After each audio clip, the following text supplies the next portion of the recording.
Hey guys, Professor Bill, Comic Book University, and The Flash, New 52. I mean, just 52. It's not the New 52. Oh God, that'd be terrible. That'd be terrible.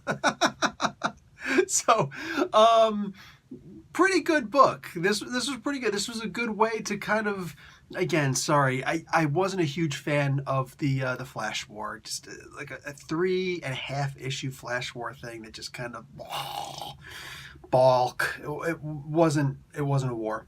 It wasn't a war. It was a quick little foot race that turned up to be worse than I thought. It is what it is. Anyway, you know what? Let's not dwell on the past. Let's not dwell on the New 52. Let's start talking about this issue. All right, so the Grips of Strength is what this issue is called, obviously indicating the idea that we're going to be talking about the Strength Force of all things.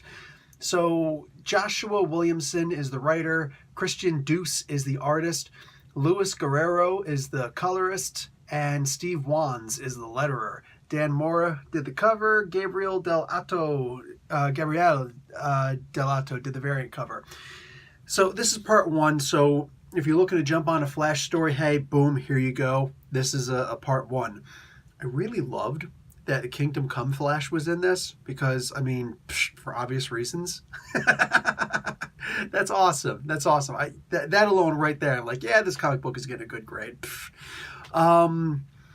After that, though, we get to see a little interaction with the trickster.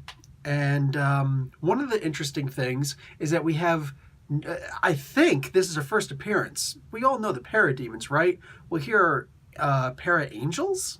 Okay. I've known plenty of paratroopers in my day, but para-angels, that was interesting. And they're not even like from New Genesis to answer for the, to the parademons. No, they're just mercenaries who call themselves para-angels. That was cute. That was cute. I've never seen these guys in the DC universe before, so I'm imagining that unless there was like a quick little one-off here and there or somebody, hi, we're para-angels. Okay, now we're gone.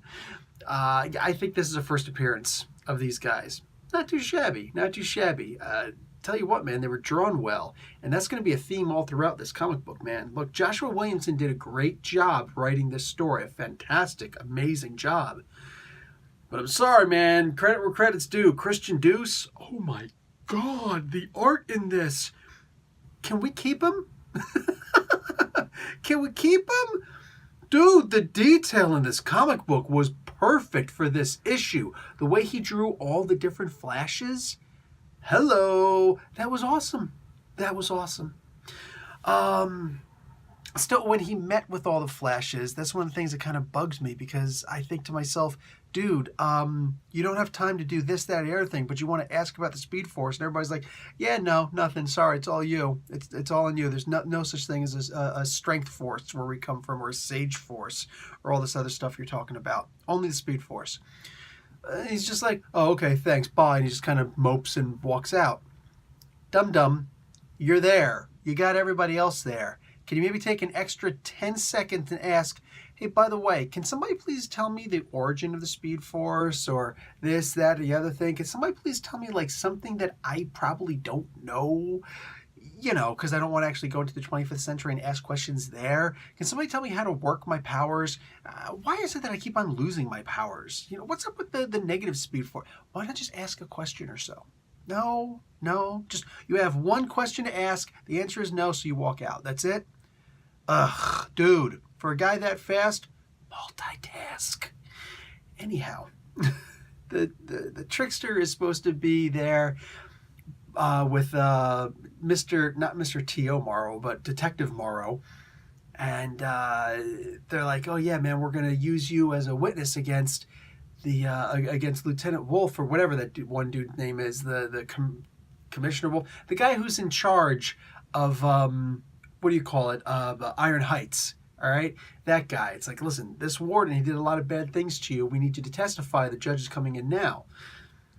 They didn't bother to ask the Flash for a little bit of backup or any other superheroes for backup. I'm pretty sure the Justice League has a 1-800 number. I'm just saying.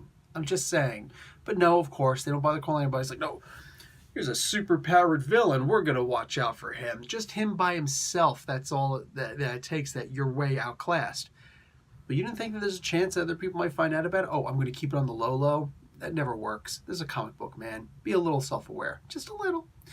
So he winds up getting kidnapped. The trickster gets kidnapped by the para-angels. The Flash runs up a building and punches one in the face, and he shows that he can still fight. It doesn't matter if you're in the air. The Flash can still take you down. I love that. Isn't it great when you actually know how your powers work? Just saying.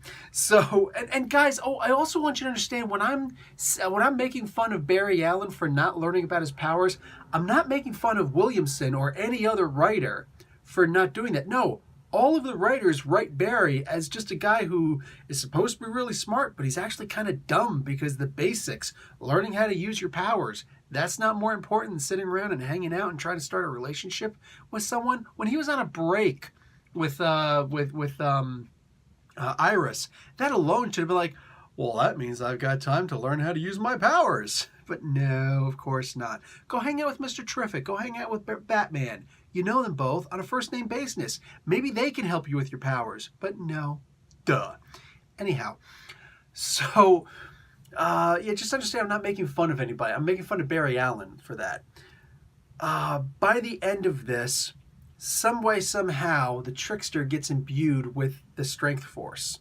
So he is going to beat up on the Flash and also Commander Cold. Not Snart, Commander Cold from the Rogues.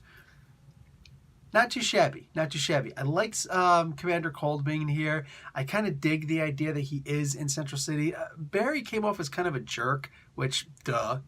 Saying Barry came off as a jerk was saying, hey, this is a Flash comic book, and there's a Flash character in it, duh.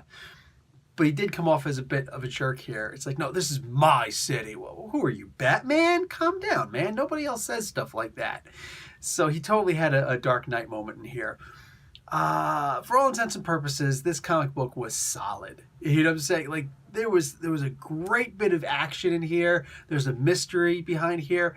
Iris made fun of Barry for not being smart enough to even ask Commander Cold's real name so she could find out, could we actually trust this guy? I mean, he is actually living in our home, isn't he? So, no, of course not. They didn't even bother with any of that nonsense. So I loved that was pointed out. You know what I'm saying? Iris kind of is smarter than Barry. She's definitely his better half, up here at least. Great comic book. And again, oh my God, the writing. It's mouth-watering, salivating. Wow, it was good. If you're not looking at this comic book and your jaw just once slips, like it wants to, drop on the floor, go back and look at the art again. It was really good. All right, guys. Professor Bill, Comic Book University. Class dismissed.